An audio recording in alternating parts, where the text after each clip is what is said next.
Hey guys, welcome to today's video. If you're excited for today's topic, leave down in the comments a heart or a star emoji to indicate you are ready to talk about the sexy designer fragrances. I'm doing this video because I wanted to do a video on sexy fragrances, and interestingly enough, the ones that came up for me over and over again were in the designer category. So let's give it up for the designer world. You know, when it comes to sexy, designer knows how to do it in the sense that they are really creating fragrances for the masses, right? You're not getting these like abstract artworks inside of a bottle. These are not like cubist paintings. They're not Picasso types of fragrances, okay? You're getting maybe like your Michael's version of a floral giclée print to put up on the wall in a fragrance. And there is nothing wrong with that. I'm here for the designers and I'm here for the mass appealing sense, just as I am for all of the strange, bizarre, indie, nice celebrity, whatever. All right, we've got a bunch here. There should be something for everyone in today's list. I'm bringing the thunder straight out of the gate with one of my favorite designer fragrances that just doesn't fail me. I love the way it smells, and my only regret is getting a small bottle. Although it's probably going to take me a bit to get through the bottle, and then I will purchase a full-size one. Dolce & Gabbana, the only one intense. Ooh, ooh, ooh. Great year-round fragrance, fantastic in the summer. It opens bright with apple and I believe a little bit of a citrus note at the top, and it settles down into this really sexy, gorgeous, bright, happy, womanly fragrance that has vanilla and some coconut and some florals. I believe it's jasmine and orange blossom in the composition that give it some warmth, some depth, some roundness. It just never fails. It hits every time I put it on, and it's beloved by my husband. He thinks it, by the way, he thinks all of these, does he think all of these are sexy? Hang on a minute. I'm looking down the list. I lie. There's one on this list that I think is sexy, but he hasn't warmed up to yet. But this is one of his faves on me. You can't go wrong with this, ladies. A favorite designer that never fails to get attention, that kind of attention, is the gorgeous Dolce Garden from Dolce & Gabbana. This can seem a little bit syrupy sweet for some, and I can see that. In fact, some people have said that this is a little cloying in the heat. I disagree. I think it's fantastic, and I've worn it here this summer. It's coconut and it's vanilla. It's just, I mean, it's got this like deep sweetness to it, but in a mature way. It's elegant in the sense that it's very like a very womanly fragrance. It's floral, white and yellow floral, and sandalwood in the base. So it's got some nice notes that lend some sophistication to this fragrance to keep it from being too youthful. It's definitely a little bit of a more mature scent. That coconut does add some playfulness to this. And I think it is just simply beautiful and divine. A fragrance that I had to warm up to, because when I first tried this a number of years ago, I thought it was maybe too sticky sweet for me, but I loved it. And I love the reactions that I get when I have this on. Everyone in this house loves it. Another one that hubby just loves on me. Up next, I have an OG and a flanker to talk about. And look, y'all are going to stop talking bad about my alien. Nobody puts baby in the corner. I joked around about that in other videos. This was my wedding fragrance in the middle of summer. No regrets. Beautiful. Men go crazy over this fragrance. And I'm not sure what's going on with my lady friends out there, my sisters out here in Fragcom who are hating on my beautiful alien. It's jasmine, and not a stinky indolic jasmine like people may dislike in other fragrances. It's a really nice, sophisticated, round, smooth jasmine. There's woodiness in this fragrance and a beautiful amber accord as well. I love this. I love the original. I've tried the new versions in stores and it's fine. I don't understand why people are freaking out about it. As I've said in other videos, well, maybe it's a little bit, you know, there's something different about the formula, but our sense of smell changes over time. Okay, let's just face it. We get older and we can't smell as well. So oftentimes we think things are reformulated, and the fact of the matter is we just don't smell that well. I don't know if it has or it hasn't, but people complain about the reformulation. You know, I'm done with the like reformulation argument nonsense. Anyway, I think this is one of the sexiest fragrance. Never fails to get a compliment. Definitely has great projection and great longevity. And men really like this. I don't know. There's something in this fragrance that's like a male attractor. It's like it sends out like a scent signal, and they come. And they're like, oh my God, that's amazing. Well, maybe not quite that dramatic. Maybe more like, wow, you smell really, really, really good. So this is a nice one. And then its sister, Alien Goddess Intense. Wow. So I've tried regular Alien Goddess and that was nice, but it wasn't the one for me. This is the one for me. It's like this with a lot of added deeper, maybe stickier kind of vanilla. Sticky is not the right word. Thick, like a thick syrupy vanilla and a beautiful, beautiful coconut alongside the jasmine and the other notes. I find this to be a really warm, elegant, womanly fragrance, projects, definitely has longevity, and hubby loves both of these. Certainly he loves this one more, probably because we have great memory associations with this one. This is a sort of lighter and brighter, dare I say, even though people accuse this of being cloying and overwhelming. This has a brightness to it. It does. Whereas this is definitely on the sort of warmer, cozier, more cocooning side with the vanilla and the coconut in it. Both like drop dead beauties in my opinion. We have talked about this next one on YouTube, probably ad nauseum, and with good reason, because she has stood the test of time since she was released. YSL Libre Intense. So, well, I haven't tried that's a lie. I'm about to tell y'all a lie. I tried the Parfum version of this that came out a couple of years ago. Or was that last year? I don't remember. Doesn't matter. Really super good. For me, the differences between them are so subtle that it doesn't matter which one you pick up. I have this version here and was happy to stay with it. This is very heavy on a nice, again, really sweet, thick vanilla, tonka bean, which adds just this like gourmandy type of sweetness to it. Orange blossom heavy. Orange blossom is one of those notes that people either are attracted to or they dislike. Ladies, I find that men in general are really attracted to a heavy orange blossom fragrance, or at least there's something about it that's very appealing to them, even if they don't find it sexy necessarily. But with the combination of vanilla and tonka bean here, and then there's this nice, really smooth, subtle lavender running through this in a way that doesn't lean toward men's like fougere, aftershavey types of fragrances or colognes or whatever. It stays in the feminine direction. And I think it's very sexy, very alluring, another long-lasting fragrance that projects and just has that appeal, that sexy womanly appeal. The va-va-voom factor is in this fragrance. And then the latest release from YSL, Le Parfum, Black Opium Le Parfum, has stolen my heart to the point where I am selling I think I had the extreme version or the intense version. It's on my Mercari. This, wow. This is vanilla on top of vanilla. It is a thick, syrupy vanilla, very sweet vanilla, almost like in the heavy gourmand direction. Has a little bit of coffee in there as well. There's something in here that gives it a little base. Let me look it up. So it says that there's cinnamon and patchouli. I can't say I pick up a whole lot of that. For me, this is mostly a heavily beautiful vanilla fragrance, like a thick, chewy vanilla, and it lasts all day. I adore this, love putting this on, and will probably, I can say for sure, maybe for sure-ish, when I run out of this, I will re-up on this bottle, unless YSL figures out a way to make this even better. So this Le Parfum concentration is near perfection in terms of being that vanilla, the one. Very sexy. You've heard me go on and on and on about the next two fragrances, probably since I started my channel. They have hung tough.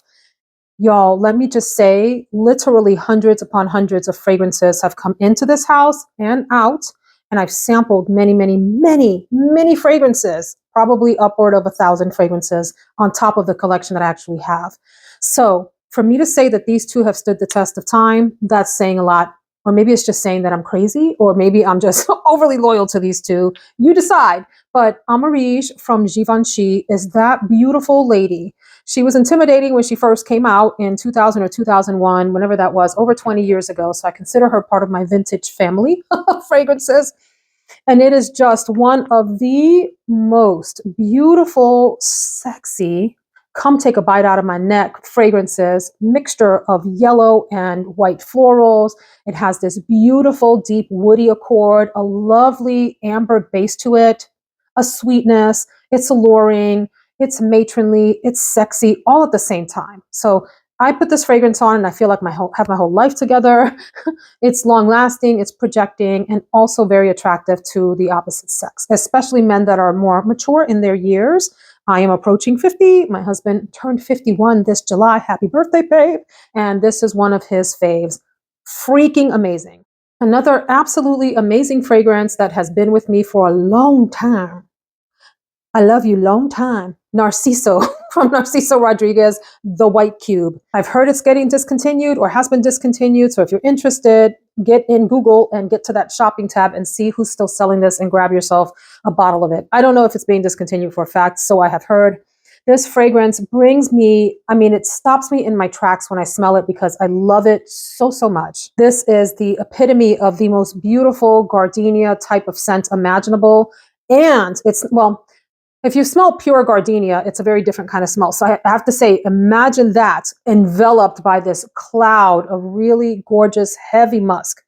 If you know the Narciso musk, you know the Narciso musk. It is heavy, heavy, heavy in here. The densest, chewiest, thickest musk with rose in the background and a little bit of woodiness as well to kind of bolster the whole composition. I can't tell you how much I adore this. I can tell you it will choke you out if you spray too much. If you keep it on the light side with just a few sprays, like a couple of hits, maybe 3 hits, it is alluring. And again, another one of these that leaves this scent trail that's intoxicating for the opposite sex. Absolutely beautiful. Whew. Next, we go to Giorgio Armani in the beautiful Sea Intense. This is the 2021 version. There's an older version in a black bottle that I didn't care for that much, and I sold that in favor of this, and just love wearing this. This is a thick, syrupy, black currant fragrance more than anything else. There are other notes, of course. There's a little bit of rose, a lot of vanilla, a touch of patchouli to give it some depth and interest. You wouldn't pick out the patchouli in this fragrance if you're the type of person that hates patchouli. At least I don't think so. I don't think it's a pronounced patchouli at all. I think it's sort of a background player that just kind of adds some interest. More than anything, it's a heavy, like syrupy, thick black currant smell, which is, if you're not familiar with that, think of like crushed berries, like the juice of the darkest, most ripe berries crushed into like a concentrated form. So, so good. Feel absolutely amazing when I put this on. It's, y'all, this is sexy, sexy. Don't hear a lot of people talking about this fragrance anymore, and I don't understand why, because it's really good, and probably I need to talk about it more too. So I'm going to talk about it today.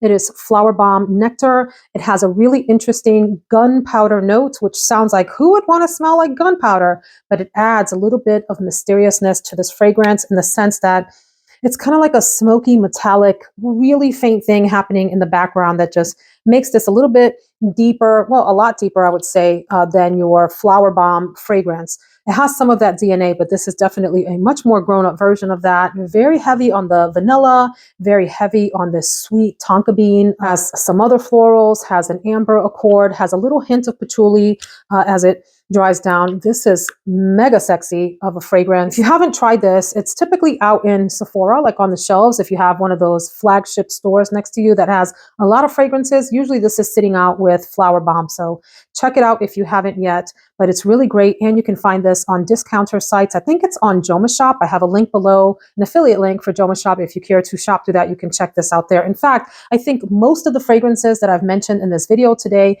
are going to be available on Joma Shop if you'd like to shop through there through my affiliate link. And if not, you can certainly look on FragranceNet, FragranceBuy.ca, Perfume Online, any one of those like discounter sites.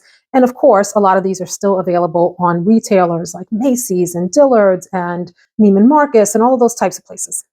I've shared the story of this next fragrance several times. I was in New York in an elevator. A woman stepped in with her, whoever, her male friend. They were going out. You can tell they were intimate, and she was feeling herself and feeling, not literally feeling herself, figuratively.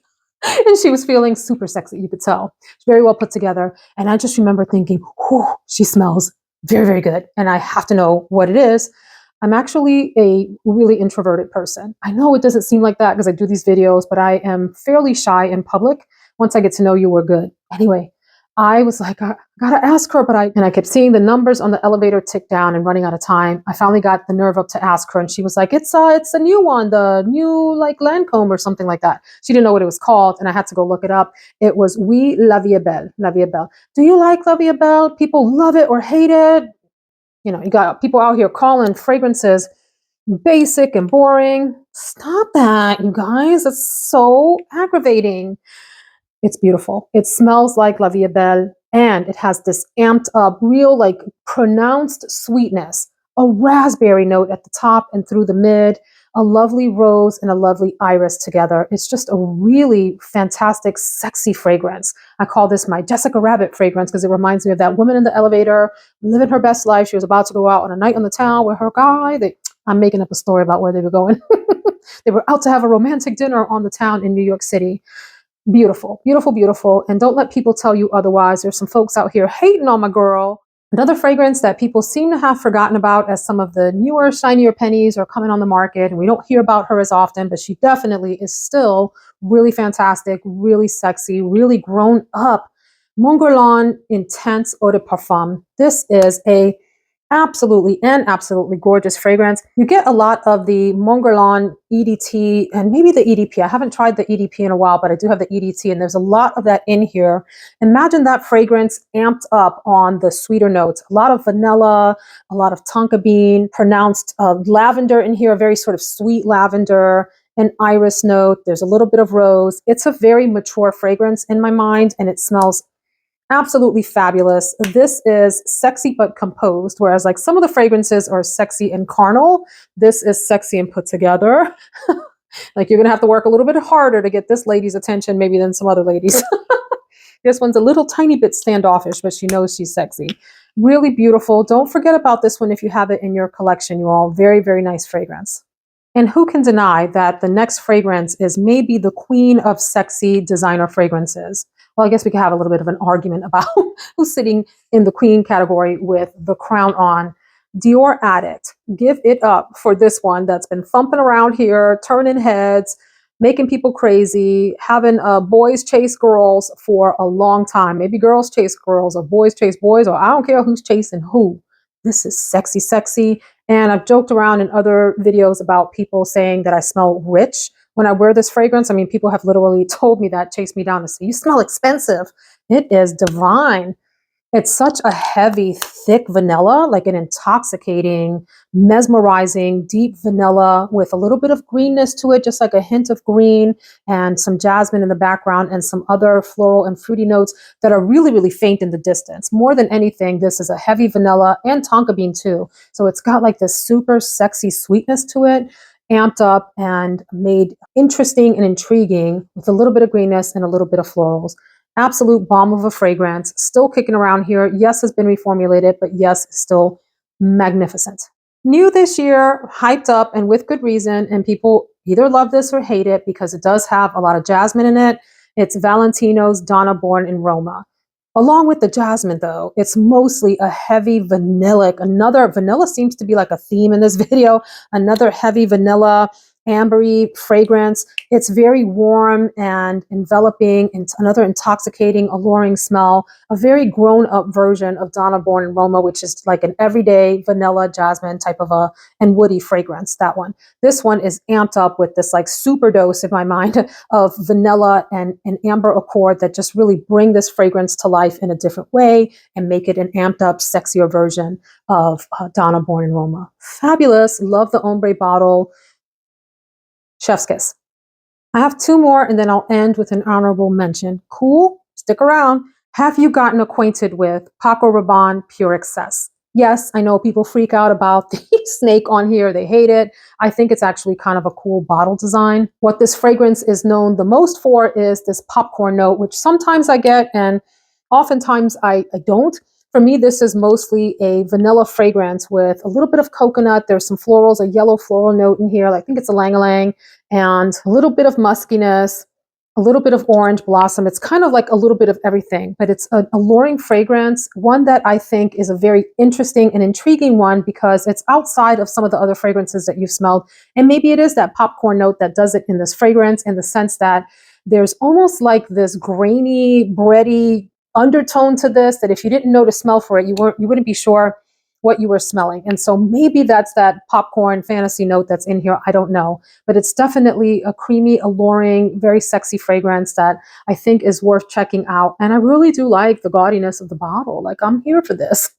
I really don't hear people talking about this next fragrance. Maybe one of my buddies here, I've heard talk about this a year or so ago. I'm not sure if she still has this in her collection.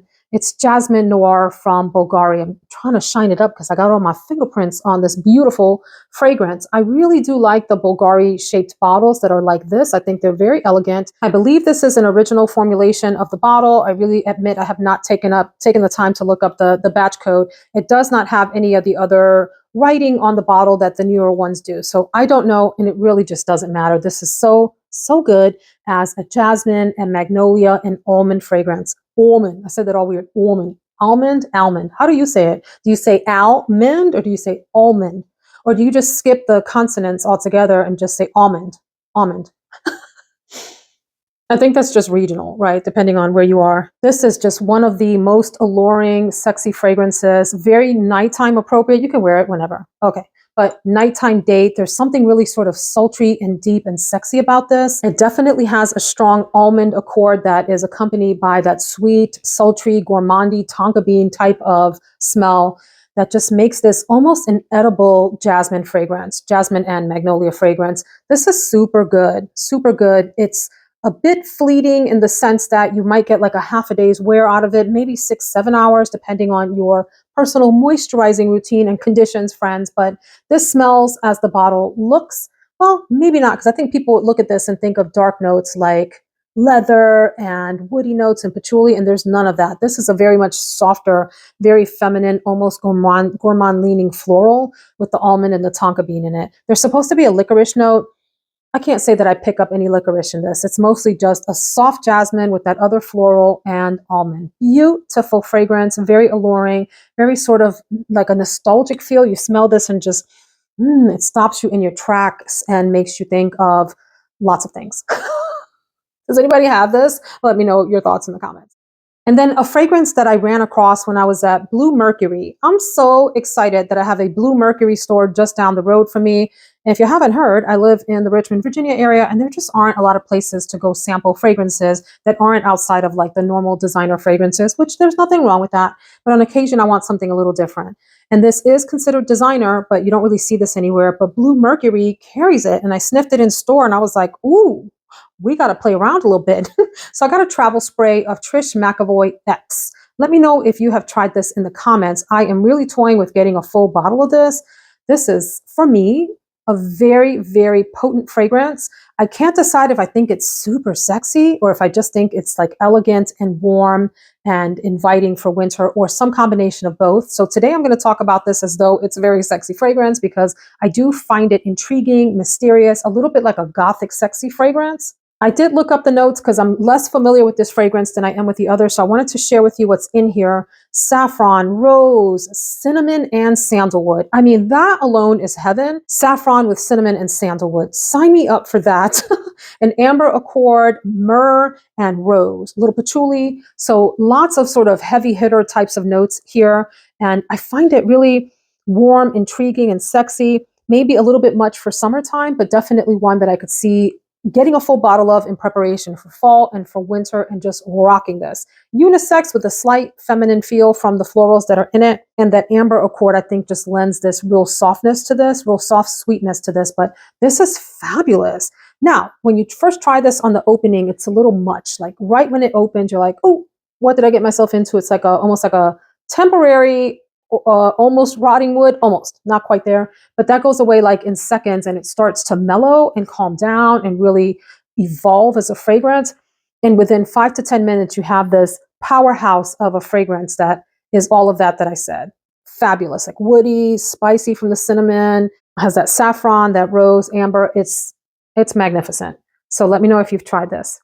And since I can't fit everything into this video, I'm going to put down in the pinned comment some other suggestions of sexy designer fragrances that you might want to get your nose on. And let me know down in the comments, what is your number one sexy designer fragrance that you would tell our friends out here in YouTube Fragcom to get their nose on. Thanks for hanging with me. Take care. See you in the next video. So we talk about this next one quite often here on YouTube, and with good reason. She has stood the test of time and just stayed sexy. What was that?